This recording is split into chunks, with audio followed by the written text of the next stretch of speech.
In the year 1996, developer 3D Realms released the video game Duke Nukem 3D. It was lauded as a successful Doom clone, as we would call it today, first-person shooter, and a sequel was announced the next year. This sequel, Duke Nukem Forever, had what you might call a troubled development cycle. It took a very long time to work on. It was in development for years and years. 3D Realms went out of business during the development of Duke Nukem Forever. The game changed engines multiple times. It changed platforms multiple times. Eventually, it was finished and released by Gearbox Software in the year 2011, after 14 years of development. And it was garbage. It was awful. It just had the worst reviews. It was, at the time, severely outdated, and today even more so. There's a quote from a review of this game that has stuck with me to this very day. I've read it once, I still remember it and quote it frequently. I can't find it again though. I thought for years that it was the tagline on the Electronic Gaming Monthly review, but I looked it up on the Internet Archive. That's not it. I dug out my old issue of Electronic Gaming Monthly. It's not there either. I can't find it on Google, I can't find it anywhere. As best I can guess, it was something someone had mentioned reading on an episode of Rebel FM probably, but the quote about this bad game that spent so much time being made was, "The worst thing you could say about it is that it feels rushed." Today on Coffee Cocktails, I'm reviewing the Prusa XL 3D printer.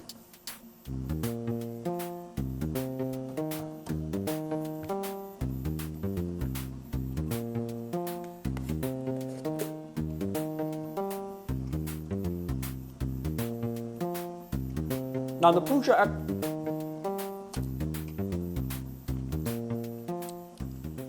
Prusa XL 3D printer is an FDM style printer with 5 tool heads as an option, the one I've got. It was announced in 2021 and teased for years before that.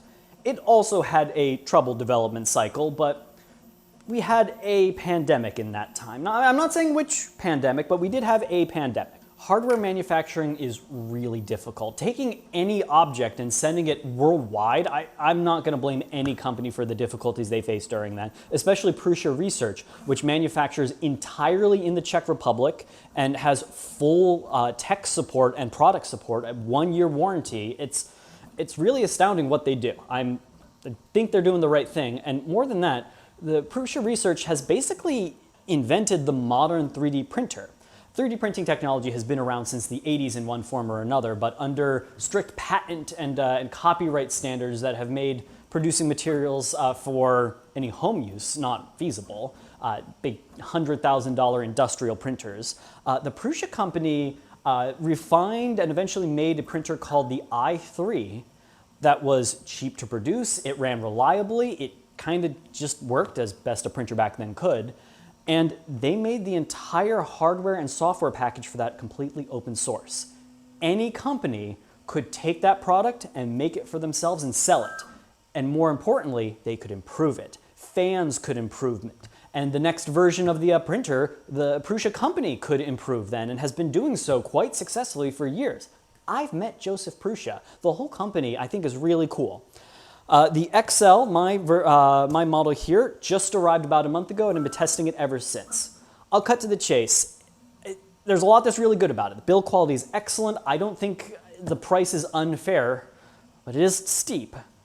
But I cannot recommend this printer to anyone just yet unless they need this specific type and size of 3D printer and they're very, very okay with tinkering. I think someday this printer will have fixes and tweaks and improvements made, even on the software, without changing any hardware, that will make it an excellent printer. It's not there yet. The notable features of the XL are mainly its size. It is over 14 inches in every direction.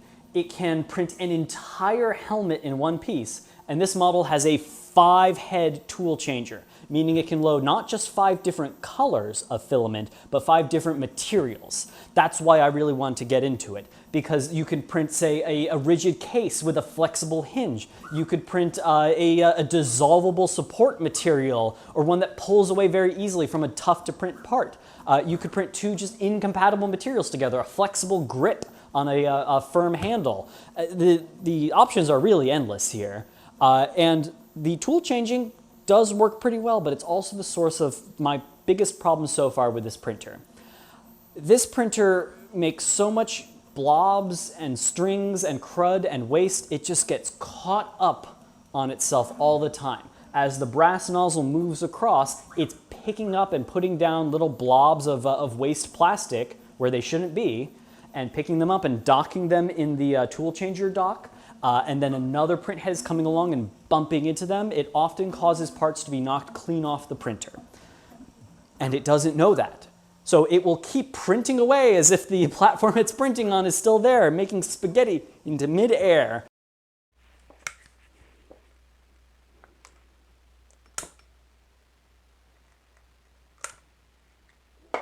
All right, the first print on the Prusa XL has completed. Let's see how easily it comes off. There we go. As we can see, the wipe tower came detached during the print. As such, all of the wipe tower gunk went straight out into the middle of the air and then ended up getting sucked into the print here. So let's see here. That's not hard to remove. A few blobs in the back. That's not bad for cleanup, some stringing, but definitely not a flawless model. It's a bit hard to tell with the lights off. The power went out in what I hope is an unrelated situation. It's nice substantial. The parts that are good are good. I can get this surface finish sometimes on my Ender 3, but rarely for an entire part. The flat surfaces look great. That is a wonderful first layer. That did put some notable damage on the bed.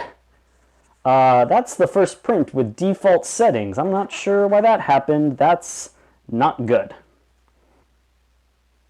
Not the best print I've ever made ever in my life, but for a first-time printer with basic calibration, very good. I hope the power comes back on. Bed adhesion is a problem. Parts will often curl up or just come undone entirely, even without tool changes. I've tried everything on this bed. I've tried glue stick. I've cleaned it so much with isopropyl alcohol. I've tried both bed types. I've tried rafts. I've tried brims. Stuff just has problems sticking on this. That might be fixable with a cheap sheet of G10 or Garolite, but I haven't tried that yet, and the sheets that it comes with just don't seem to be up to the challenge so far. Miss Minutes, what have you done to me? Specifically my head and shoulders. Well, you were already a variant, so I turned you into a Super Turbo HD variant. Now you'll never escape my 3D printer trap. Well, gotta go. Do. All right, let's figure out what happened here. This was a 12-hour 4-color print. This is a wonderful bust of Loki. Oh, came off very easily at least. That's probably the issue. The purge tower looks good. The purge tower probably came off at some point. Let's actually compare the height. The purge tower came off about at this Z height, which roughly, yeah, lines up to where these strings start happening. Now, these purge tower, that's a clue. The brim has been successful thus far. Previously, there was an issue where the brim was not attached to the purge tower. But, however, there's a little flap right here that looks like it's pulled up a bit, so that might be a clue. At some point, the purge tower looks like it got knocked off, and then all the purges were purging into mid-air, and therefore got stuck. Ooh, inside poor Loki's poor face. Yikes. Now, these are coming off, but I think they are going to leave some unfortunate scars inside the white of the face. Now, there may be a reason which the purge tower came off, but I don't know how much that could be attributed. So you can see perhaps right here. A little bit, yeah, right there. See the line on the collar? I ran out of white filament and I had to, the printer smartly went on hold and stopped for a bit, but then it had to wait a while, about 12 hours before I got a delivery of some more, and then I swapped it out. But the detachment of the purge tower didn't come till about here. So there were definitely times after this filament change when the wipe tower, I could hear the print head grinding as it went across. Oh, in fact, you know what? I see it right there. There's a big hard blob right there. I think that blob right there, which is like at least a centimeter above, more than that, inch and a half almost above where the filament change happened. The nozzle got caught probably on this hard blob right here and knocked the purge tower off the bed, causing all this to happen. So cleanup is not proving to be too difficult right here. Oh, that's painful. Ouch. There's some light sanding and filing I'll need to do. There's this bronze scar on the face. I don't like that. Ooh, in the ear. That's not very fun. Some of these I can clip off. There's this black scar on the face. Now that black scar on the face. Oh, is this going to be an ear scar? Yep. Black scar in the ear. Definitely some significant stringing up here in the horns, but that probably would have happened regardless. Here, before the purge tower separated, we got some stuff on the vest that's coming off a bit, but some of that's embedded into the print. However, the improvements that Prusa has already released for this machine that I've already seen happen have been really helpful so far. They fixed a few bugs that were causing the wipe tower for multi-material prints to just go flying off.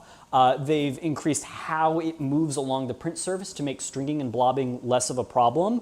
They've added awesome new features like object cancellation, so if one object starts to fail, the printer still doesn't know about it, but if you can catch it, you can go on the screen and tell it, stop printing that one object, it will continue printing the others.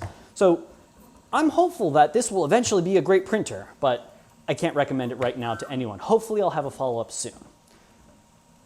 And the price of this machine is not cheap.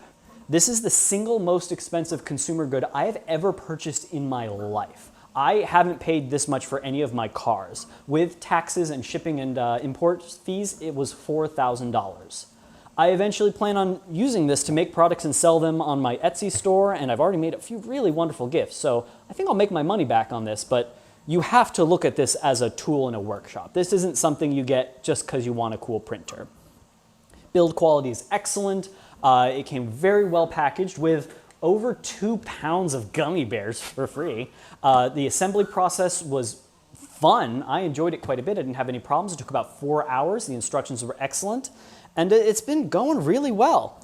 It is able to identify some failures as it goes. I was printing just last night and it had a problem docking one of the tools. It alerted me to that and it had me manually dock the tool, and then it was able to pick up right where it left off. There was a small line in that print, but it kept working. This wipe tower has an excellent working brim on it. That was not the case when I started testing this a week ago, so a configuration update has already fixed one of the bigger problems where the wipe towers would detach during the print and hit other parts of the print off the bed. So good work on Prusa for updating that quickly. Now, the joke of this episode was that it wasn't going to mention coffee or cocktails even once, and I was just going to keep that completely straight and not say a word about it. But I did eventually think of a really neat cocktail, and I tested it out. It's actually pretty good, and we're going to make that now. I'm calling this the Prusa Cocktail. You're going to start with a glass. You're going to put in 2 or 3 of these jumbo XL gummy bears. I like pineapple. 3 will make it sweeter, but also give it an excellent flavor. And then to that, we're going to brew some Earl Grey tea. I'm going to put just a spoonful of tea here. Then we're going to add boiling water. Let's steep in a warm place for 4 minutes.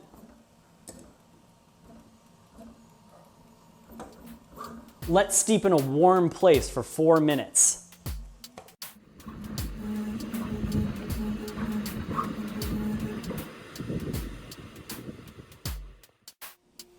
After 4 minutes, remove the tea and stir well. You'll have a lot of gelatin at the bottom of this glass. Just get that well incorporated into the drink. And optional, but if you want to add an ounce of añejo tequila or even a reposado, that smokiness goes really well with the pineapple. A mezcal even would be excellent. So there we have the Prusa Cocktail. Tastes like gummy bears in a glass. It's really excellent.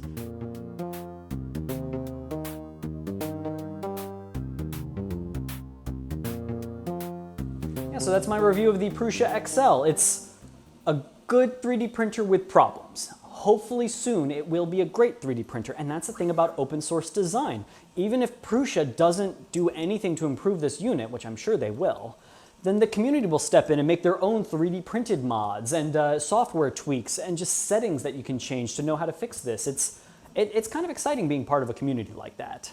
And who knows what else is going to come in the future. That's why I bought this machine as a platform for other stuff. You really need to be careful about buying something with the promise that it might be different in the future, which is why I can't recommend it to anyone else. But instead of tool changers for 3D print heads, what if you tool change to a laser? What if you tool change to an inspection microscope or something? You got 5 slots in here. Make them count. It's an exciting prospect. I'm sure I will make wonderful, wonderful things on this. And hey, maybe once things get really in a good spot, maybe you will too someday. Or maybe you can just ask me and I'll print something for you. Thanks for watching.